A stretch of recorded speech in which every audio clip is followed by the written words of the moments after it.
तो total news के YouTube में आपका स्वागत है। मैं हूं आपके साथ सपना शुक्ला। मोदी कैबिनेट में कौन सा पदभार संभालने वाला है ये तय हो चुका है। कल शपथ ग्रहण के बाद ही कयास लगाए जा रहे थे कि किस मंत्री को कौन सा पदभार मिलने वाला है, और आप यकीन मानिए कि जब ये लिस्ट सामने आई है हर कोई चौंक गया है, क्योंकि बड़ा उलटफेर इस लिस्ट में देखने को मिला है। समय को जाया किए बिना आपको बता देते हैं कि कौन कौन से पदभार किसको दिए गए हैं। राजनाथ सिंह आपको याद होंगे, तो राजनाथ सिंह पिछली सरकार में गृह मंत्री थे, इस सरकार में उनको रक्षा मंत्रालय दिया गया। ये बड़ा उलटफेर देखने को मिला।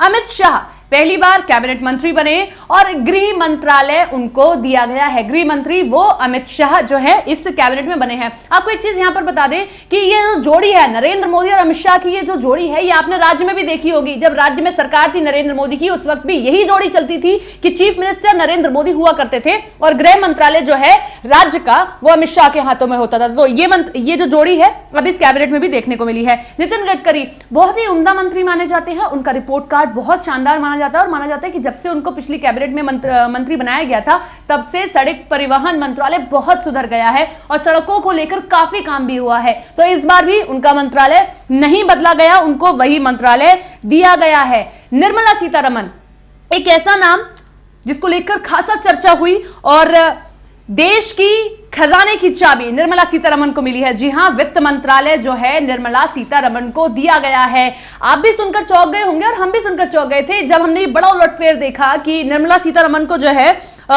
वित्त मंत्रालय दिया गया। पिछली सरकार में रक्षा मंत्रालय उनको दिया गया था और आखिरी वक्त ही था जब उनको रक्षा मंत्रालय दिया गया था, लेकिन उन्होंने बहुत ही उम्दा तरीके से रक्षा मंत्रालय संभाला था। राफेल को लेकर लगातार राहुल हमलावर हो रहे थे और लगातार वो जवाबदेही हो रही थी, जवाब दे रही थी। इस मंत्रिमंडल में मोदी सरकार की वर्जन 2 में उनको जो है वित्त मंत्री बनाया गया है, यानी कि देश के खजाने की चाबी जो है उनके हाथों में दी गई है।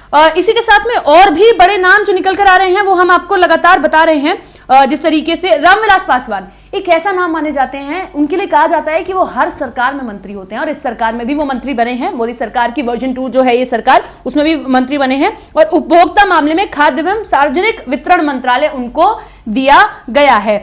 रविशंकर प्रसाद पिछली सरकार में भी कानून मंत्रालय उनके पास था, इस सरकार में भी कानून मंत्रालय उनको दिया गया है और इलेक्ट्रॉनिक एवं सूचना मंत्रालय भी उनको दिया गया है। हरसिमरत कौर बादल अकाली दल से आती हैं, यहां पर भी उनको मंत्रालय दिया गया है। पिछली सरकार में भी उनके पास मंत्रालय था और यही मंत्रालय था खाद्य प्रसंस्करण उद्योग मंत्रालय। एस जयशंकर, जी हां, कल जब उन्होंने शपथ ली एस जयशंकर ने, हर कोई चौंक गया था क्योंकि उनके नाम का किसी ने कयास नहीं लगाया था, कोई मीडिया ग्रुप ने कयास लगा रहा था और किसी ने भी नहीं लगाया था। एस जयशंकर ऐसा नाम है, कल शपथ ली उसके बाद से ही कयास थे कि क्या उनको विदेश मंत्रालय दिया जाएगा और वैसा ही हुआ, उनको विदेश मंत्रालय दिया गया है। आपको बता दें कि विदेशों से जुड़ी हुई नीतियों से वो काफी जुड़े हुए हैं। सुषमा स्वराज के टाइम पर वो विदेश सचिव रहे, चीन में भी राजदूत के रूप में काम कर चुके हैं। डोकलाम विवाद में उनका बहुत अहम रोल रहा था। तो माना जाता है कि विदेश नीतियों की उनको बहुत अच्छी जो है पकड़ है, जिसके चलते उनको विदेश मंत्रालय दिया गया है। स्मृति ईरानी महानायिका कहा गया इस चुनाव में उनको, और अमेठी जैसे गढ़ में जो राहुल गांधी का गढ़ माना जाता है, जो कांग्रेस का गढ़ माना जाता है, राहुल गांधी को वहां पर पटकनी उन्होंने दी है।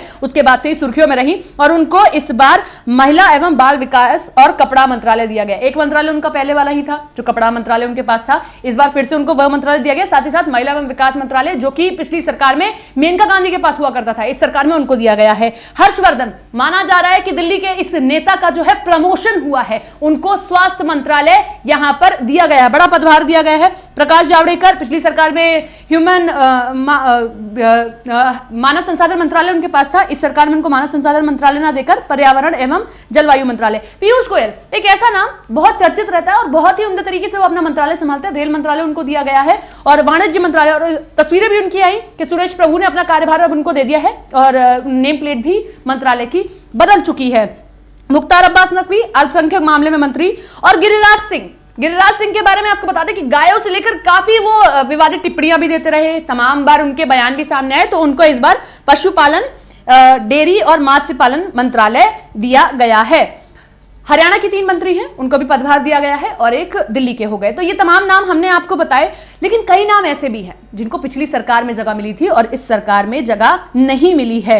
और वो नाम है, आप बात उमा भारती की करिए, इस बार उनको कैबिनेट में जगह नहीं मिली है। पिछली बार उनको गंगा की विशेष रूप से सफाई के लिए रखा गया था, लेकिन माना जाता है कि रिपोर्ट कार्ड को देखते हुए इस बार मंत्रालय बांटे गए लेकिन उनको नहीं दिया गया। उमा भारती की बात की हमने, मेनका गांधी की बात की, राज्यवर्धन सिंह राठौड़ खेल मंत्री थे पिछली सरकार में, इस बार नहीं रहे। तो तमाम मंत्रालय हमने आपको बताया कि कौन कौन से मंत्रालय हैं जो दिए गए, और आपको एक नजर, छोटी सी नजर बता देते हैं कि कौन कौन से वो मंत्रालय हैं जो खुद प्रधानमंत्री नरेंद्र मोदी ने अपने पास रखे हैं। वो प्रधानमंत्री कार्यालय पीएमओ होता है, कार्मिक मंत्रालय, जन शिकायत और पेंशन मंत्रालय, यानी कि पेंशन से रिलेटेड जो भी परेशानियां होंगी वो उनके मंत्रालय में आती हैं, और अंतरिक्ष मंत्रालय, इसरो जिसके अंडर काम करेगा वो ये मंत्रालय है, वो उन्होंने अपने पास रखा है, और बाकी जो मंत्रालय बचे हैं वो उन्होंने अपने पास रखे हैं। तो ये एक झलकी हमने आपको दिखाई, बहुत ही संक्षिप्त रूप में हमने आपको बताया कि कौन कौन से मंत्रालय किस मंत्री को दिए गए हैं। सबसे बड़ा नाम अमित शाह का आ रहा था, हम सोच रहे थे, हर कोई कयास लगा रहा था कि उनको कौन सा मंत्रालय दिया जाएगा। वित्त मंत्री के लिए हालांकि सोचा जा रहा था, लेकिन उनको इस बार गृह मंत्री बनाया गया है। बैठक हुई और उसके बाद में देखना होगा कि क्या कुछ अब मोदी सरकार वर्जन 2 के साथ में सामने लेकर आती है। वर्जन 1 कैसा रहा, हमेशा होता है वर्जन 1 से अपडेटेड वर्जन 2 होता है। अब देखना है कि वर्जन 2 के जो मंत्री हैं वो तो अपडेटेड हो गए हैं, लेकिन रणनीतियां कितनी अपडेटेड होती हैं। बहुत उलटफेर इस जो पूरी लिस्ट में है देखने को मिला, और माना जाता है कि नरेंद्र मोदी हमेशा चौंकाने वाले फैसले लेते हैं।